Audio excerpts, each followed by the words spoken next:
Why did the room go quiet the moment she sat down? Not the respectful kind of quiet. Not the kind that makes space. This was the silence that closes in.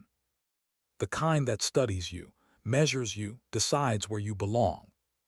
Chief Petty Officer Anna Sharma felt it before she saw it, the subtle shift in air, the way conversations lowered half a register, the way chairs stopped scraping.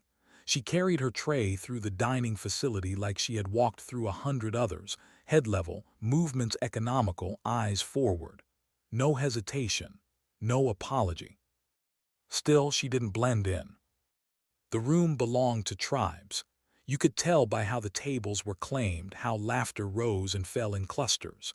Maintenance crews by the windows, Marines in the corner booths, and right in the center, spread wide, loud without trying, the Rangers. 11 of them, broad shoulders, confident sprawl. That easy, practiced ownership that came from being told too many times that you were the sharp edge of everything. Anna found an empty table against the far wall, a table no one fought for, a place reserved for newcomers and ghosts. She sat, set her tray down, and took her first bite without scanning the room again. She learned long ago that looking back invited things. 3 bites in, the shadows reached her. They didn't surround her cleanly. That would have taken effort. This was looser, sloppier, boots stopping too close, a body leaning where it didn't belong, 11 men forming a shape that suggested a circle without committing to it. Someone laughed too loud. A hand planted itself on her table. Well, look at this. The voice belonged to a man who'd been praised his whole life for filling space. Staff Sergeant Rex Thorne. He wore his confidence like armor, tabs sharp, posture exaggerated, presence designed to dominate a room before words ever had to. A sailor, he continued, out here all alone.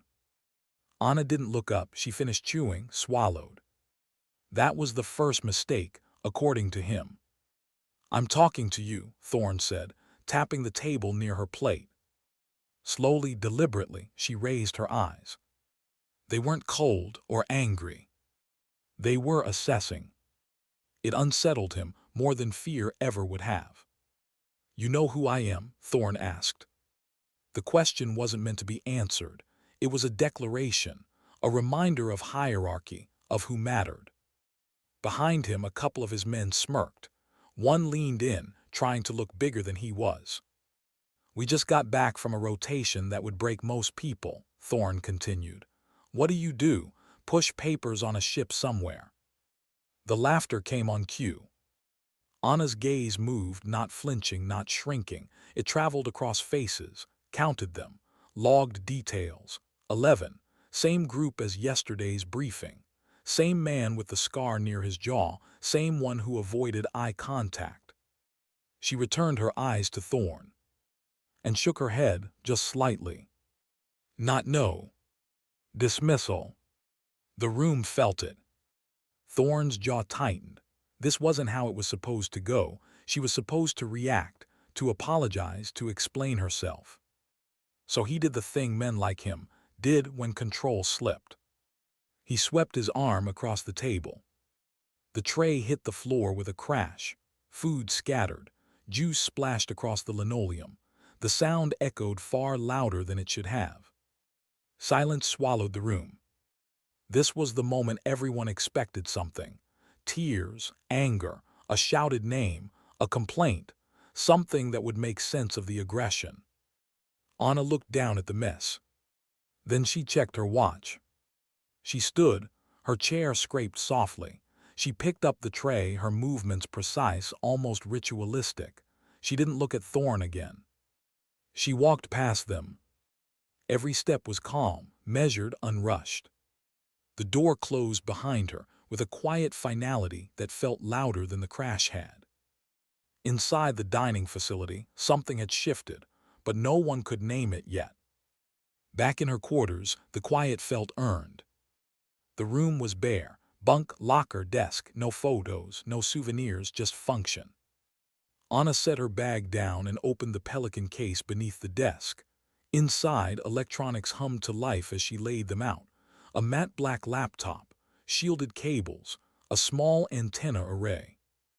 She sat, not angry, focused. She began to type. Her report wasn't emotional. It didn't need to be. Time, location, names, actions. 11 individuals identified. Verbal provocation. Escalation to physical humiliation. No response given. Saved, encrypted.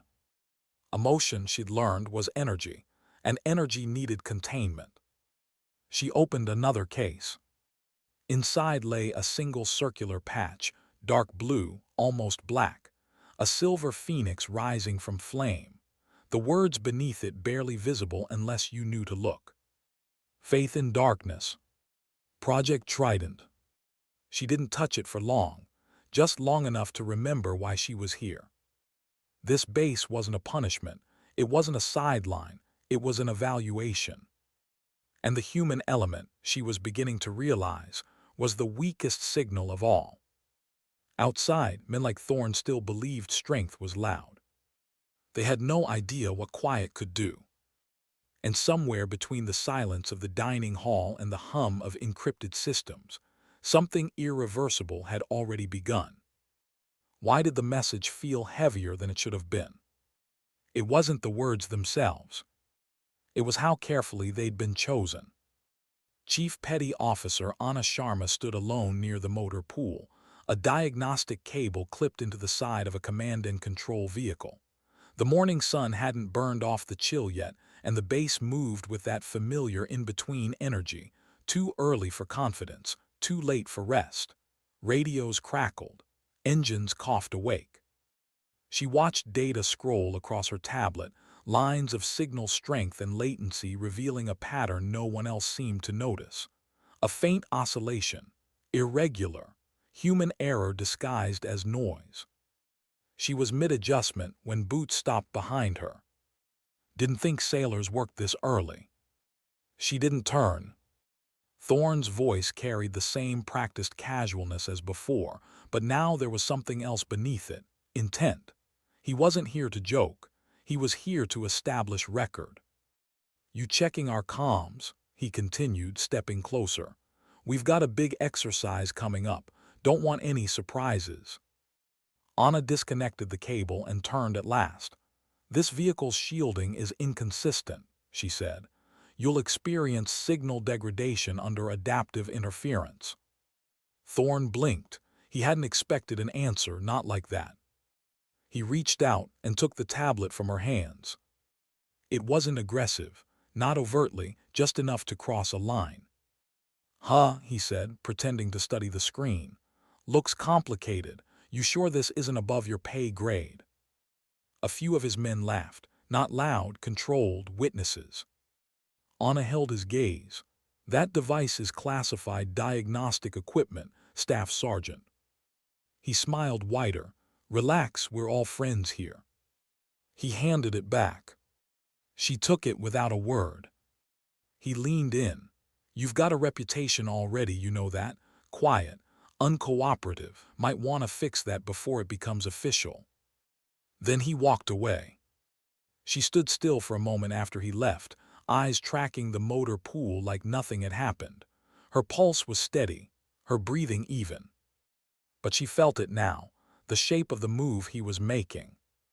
That afternoon, the message arrived.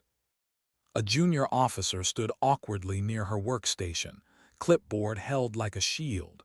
He looked young enough to still believe paperwork could be neutral.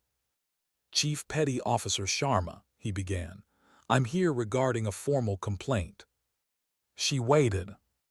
Filed by Staff Sergeant Thorne, states you were uncooperative, displays of hostile attitude, interfered with mission preparation. There it was. Not anger. Procedure. She nodded once, understood.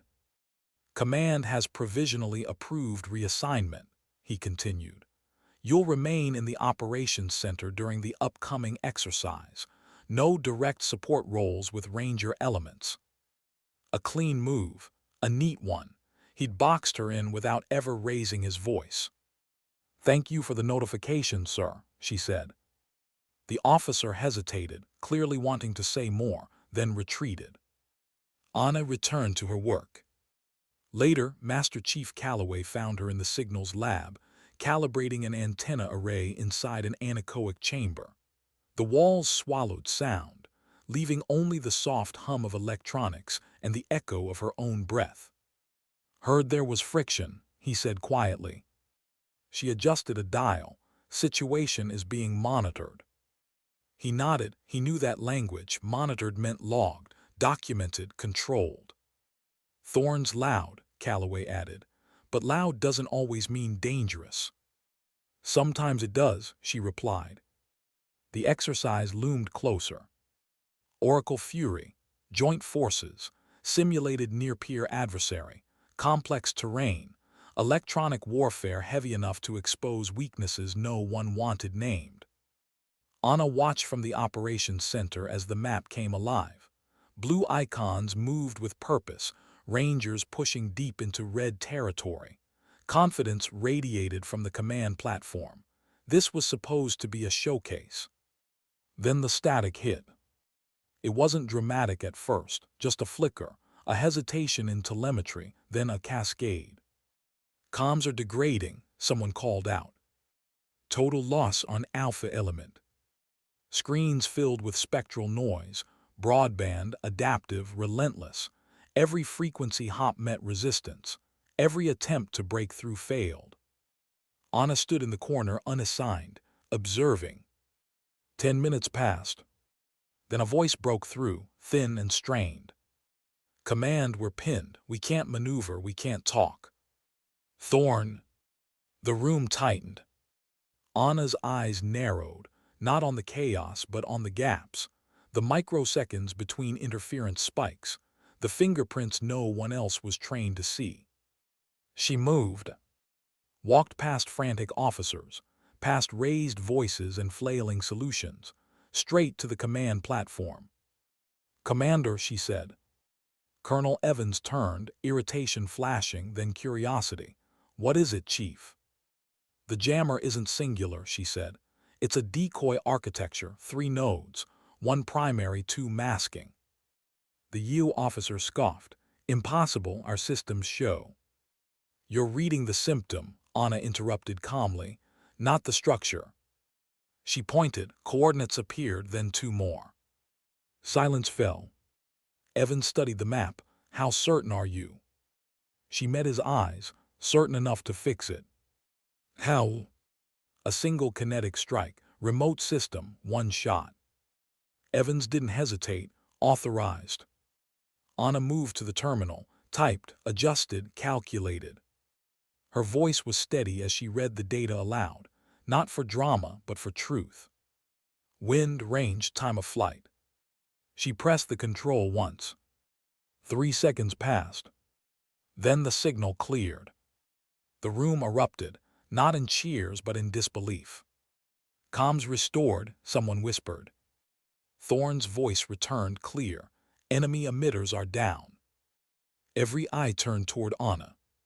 She stepped back from the terminal, already detaching herself from the moment. Because this wasn't triumph. It was correction. And somewhere deep in the system, something had finally realigned. But not everyone was ready to accept what that meant. Not yet. Why did no one speak after the screens went quiet?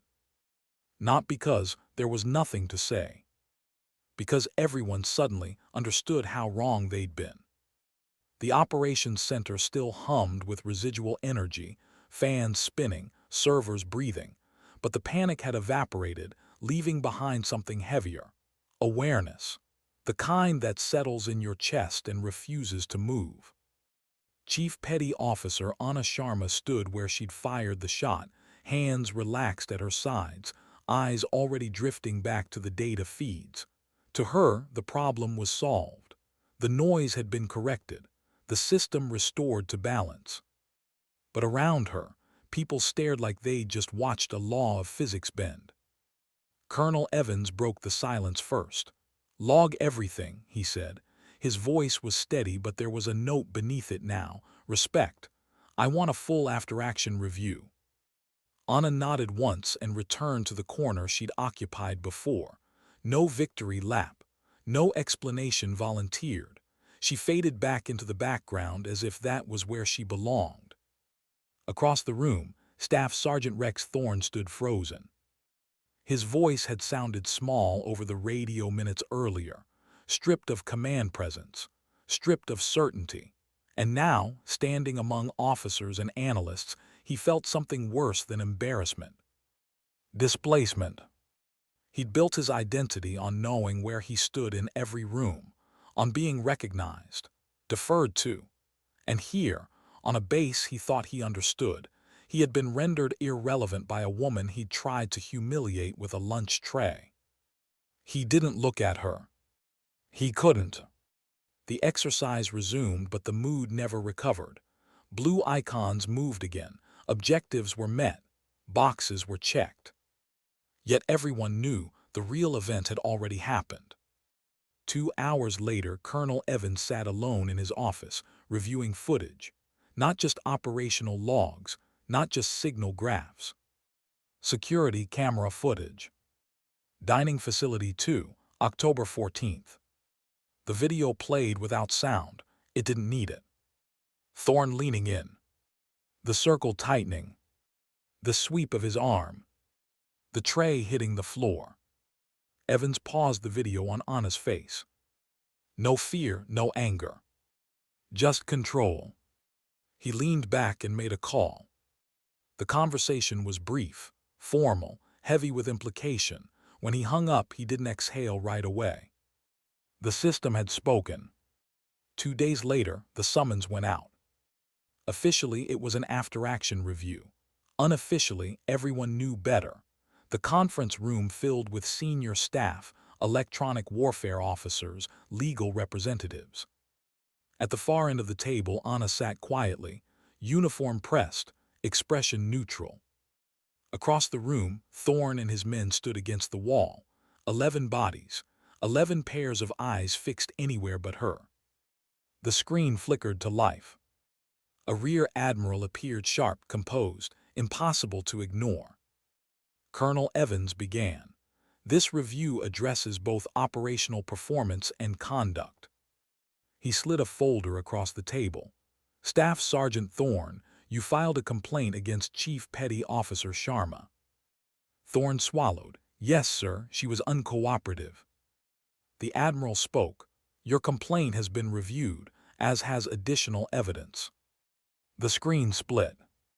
The dining facility footage played. Silence again, absolute.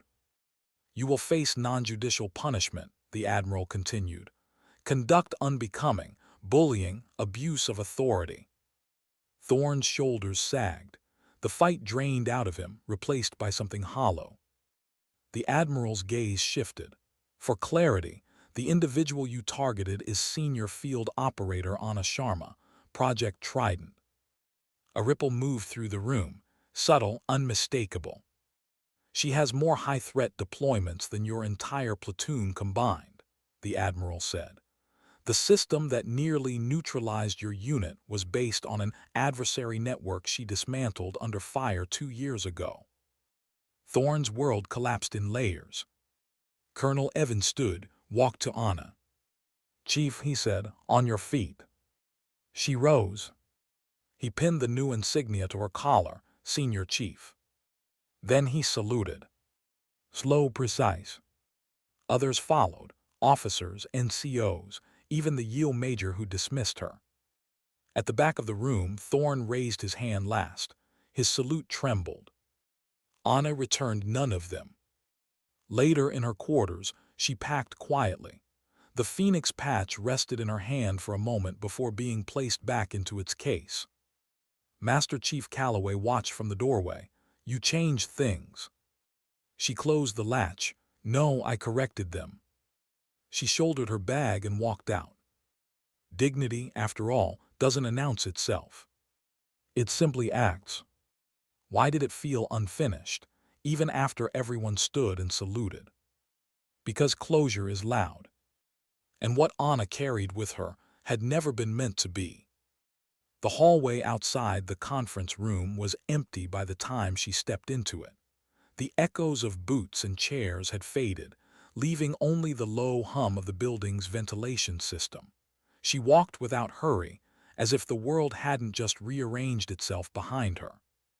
Recognition was a side effect, not the mission. In her quarters, the room looked exactly the same as it had before everything went wrong and right. Bare walls, clean lines, nothing that suggested a life beyond utility. Anna moved through it methodically, folding, packing, accounting for every piece of equipment. The kind of order that came from habit, not emotion. Yet something inside her felt exposed. She hadn't planned for the salutes, for the room full of eyes suddenly seeing her clearly. Project Trident thrived in obscurity. Operators like her existed in margins and footnotes, not under fluorescent lights and formal reprimands. She placed the phoenix patch into its foam cradle and paused. For a moment, memory crept in uninvited. The first time she'd earned it. The valley choked with dust. The radio screaming nonsense, while rounds snapped overhead.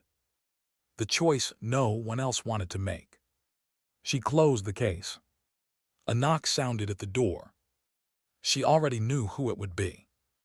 Master Chief Calloway leaned against the frame, arms crossed, expression softer than usual.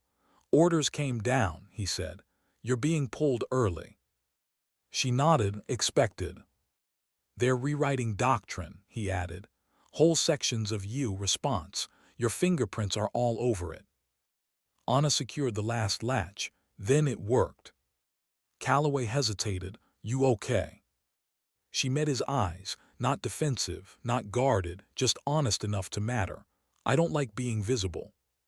He smiled faintly. "Yeah, I figured." Outside, the base moved on. Soldiers trained. Radios crackled. The system adjusted as systems always did, slowly, reluctantly, but inevitably. Thorne watched it all from restriction. Confined to base. Duties stripped back. 11 men learning what silence felt like when it wasn't theirs to control. At night he replayed it. The dining hall, the exercise, the screen with her name and record. He'd thought strength was something you displayed. He'd been wrong. The next morning, Anna walked toward the transport without ceremony. No send-off, no announcement, just a flight manifest and a destination listed as classified. As she climbed aboard, she felt the familiar pull return, the one that came when purpose aligned with anonymity. Midair, the briefing packet arrived. Another base, another network, another set of assumptions waiting to be tested. She skimmed the first page, then stopped. A note had been added at the end, handwritten, rare. Human factors remain the greatest vulnerability. She allowed herself the smallest smile, because she knew it was true. Weeks later, Colonel Evans stood before a room of officers, pointing at a revised schematic. "This isn't about technology," he said. "It's about listening to the people who don't speak the loudest." Somewhere far away, Anna adjusted a headset and watched new data scroll into place. Another pattern, another flaw, another chance to prevent failure before it announced itself. She thought briefly of the dining hall, of the tray hitting the floor, of how easily dignity could be mistaken for weakness. Then the signal shifted, demanding her full attention. And she answered it. Not as a hero, not as a symbol, but as what she had always been. A quiet solution moving through the noise. Why did the silence feel heavier this time, like it was pressing in from all sides? Because for the first time, there was no noise to fight. No crisis, no failure, no one under fire. Just the echo of everything she'd left behind. Anna Sharma sat alone in a dim operations trailer on the edge of another base, another desert that looked indistinguishable from the last. The screens in front of her glowed softly, streaming clean, stable signals.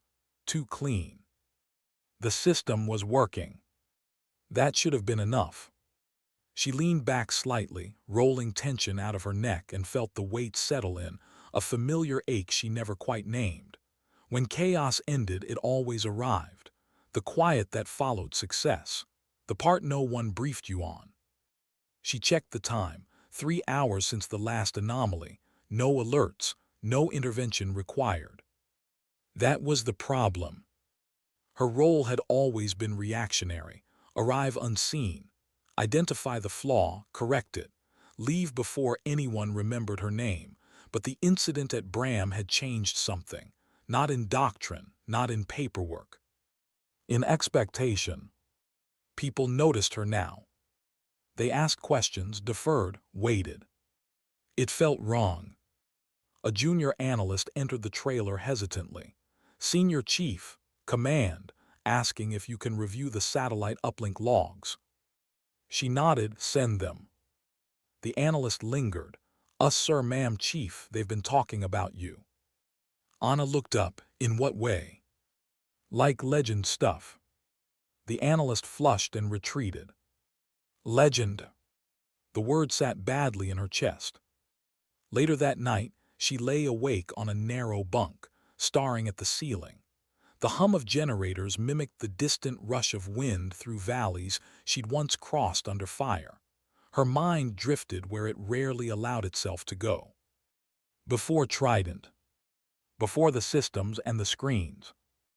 Back when she'd still believed excellence alone would be enough. She remembered the first time she'd been overlooked, not maliciously, casually. A mission where her analysis had been ignored until it was almost too late. A correction made just in time, no acknowledgement afterward. That had been the moment she learned the rule. If they won't listen, make the signal undeniable. The cost of that rule had followed her ever since. The next morning, a secure message waited. From Bram. She almost didn't open it. The subject line was simple, update. Colonel Evans wrote plainly. Thorne's NJP had concluded. Reduction in responsibilities. Mandatory leadership counseling. The battalion undergoing cultural remediation, whatever that meant in practice. At the end, one line stood out. He asked about you. Anna stared at it longer than she expected. Thorne hadn't mattered to her, not really. He'd been a variable, a flaw in the system. But systems were built of people. And people remembered.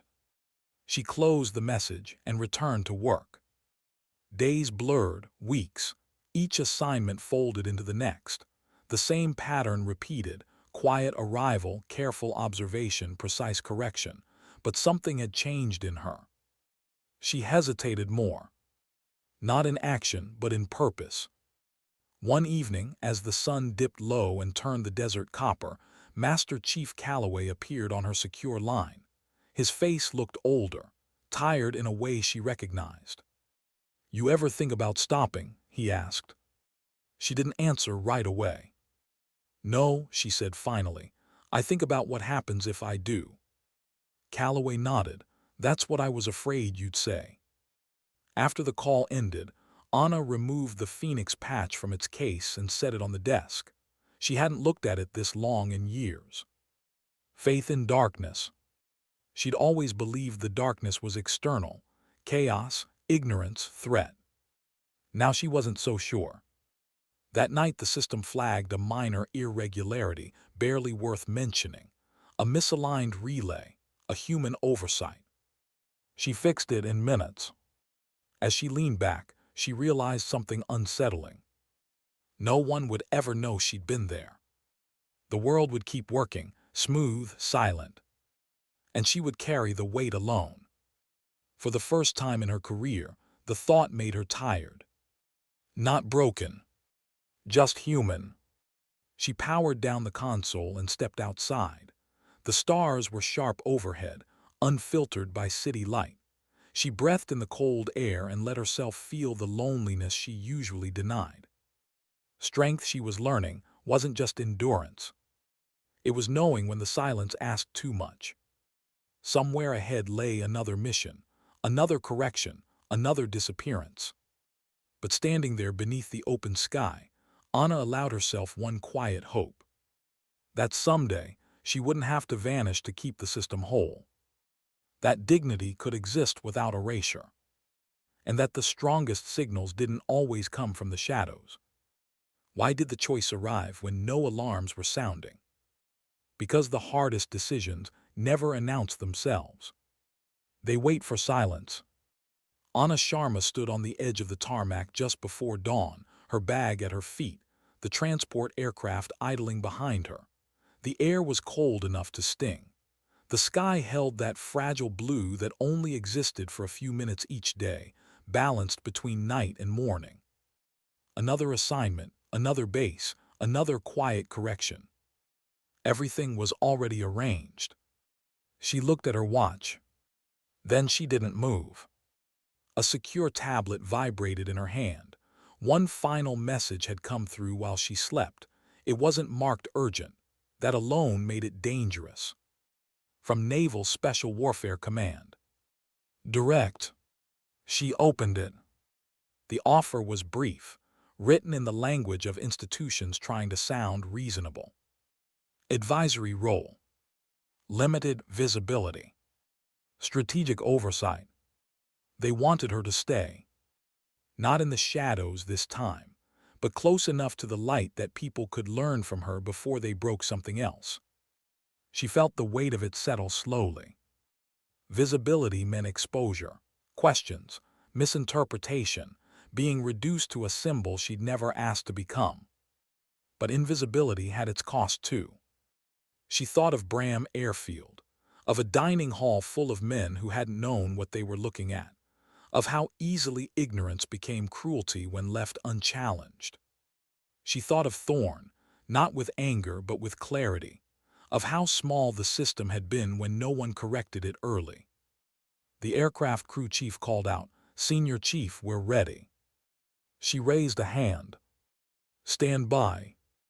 Inside the operations building, a young analyst watched the empty consoles. He'd been assigned to shadow Anna weeks ago, though she'd barely noticed. He'd learned more from watching her say nothing than from a year of lectures. He didn't know she was deciding something that would ripple far beyond this base.